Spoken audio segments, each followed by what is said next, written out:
Everyone's talking about Blake Lively, Justin Baldoni, and subpoenas flying like confetti. But what if the real story is the guy we don't hear from? Ryan Reynolds, the actor, businessman, and husband who's kept his mouth shut publicly, but may be pulling the strings behind the scenes.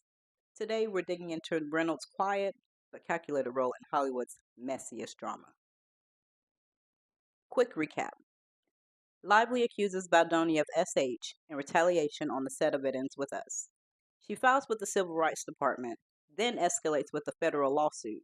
Baldoni fires back with a $400 million lawsuit, not just against Blake, but against Ryan Reynolds himself and their publicists. Now, Reynolds isn't accused of harassment. He's accused of something much more corporate: defamation, invasion of privacy, and extortion. That's right. Baldoni claims Reynolds was part of a behind-the-scenes pressure campaign to destroy his career. Let's be real. Blake has fame, but Ryan has power. We're talking Mint Mobile money, Aviation Gin, Wrexham Football Club, and a Hollywood resume that spans from Marvel to Disney. He's not just a celebrity, he's a brand empire.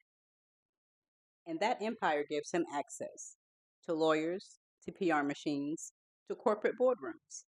If Lively is the face of this legal war, Reynolds is the potential financier, strategist, and shield. Perez Hilton, the queen of all media and the original influencer, one of the subpoenaed critics, pointed out something wild.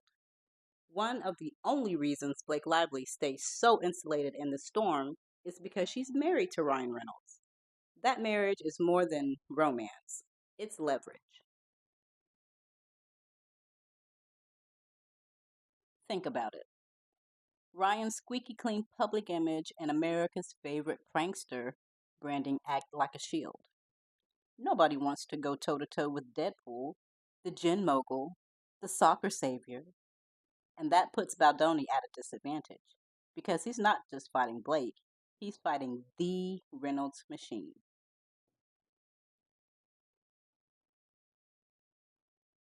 But here's where it gets interesting. Ryan Reynolds has stayed silent. No Instagram rants, no interviews, no courtroom appearances. He's acting like none of this touches him. But silence is strategy. By keeping his name out of headlines, Ryan lets Blake take the hits while he operates behind closed doors. It's classic crisis management. Protect the brand, let the spouse be the story. And notice his businesses untouched. No sponsor backlash, no public statements from Disney, Marvel, or Wrexham. That's calculated. That's Ryan knowing how to play the long game. Here's my hot take. Ryan is running the PR war. Look at how fast the negative press about Blake gets drowned out by fluff pieces about Ryan's projects. Look at how media framing often refers to them as Blake and Ryan instead of Blake alone, tying her scandal to his stable reputation. And consider the subpoenas: critics, influencers, even YouTubers. That's not just Blake lawyering up. That feels like a power couple protecting their empire at all costs. So when Megyn Kelly called Blake a narcissistic bully for subpoenaing her, the question is, whose decision was that really? Blake's or Ryan's legal strategy at play? But make no mistake, if Baldoni's team proves Ryan coordinated smear tactics, the fallout could scorch his carefully crafted empire. From corporate boardrooms to movie studios, nobody likes messy liability. And if Ryan is exposed as the puppeteer, that family-friendly, witty Deadpool charm might suddenly look like Hollywood's manipulation at its finest.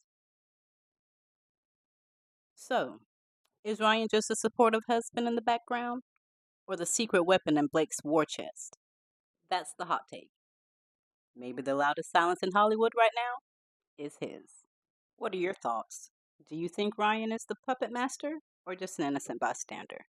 Let me know in the comments.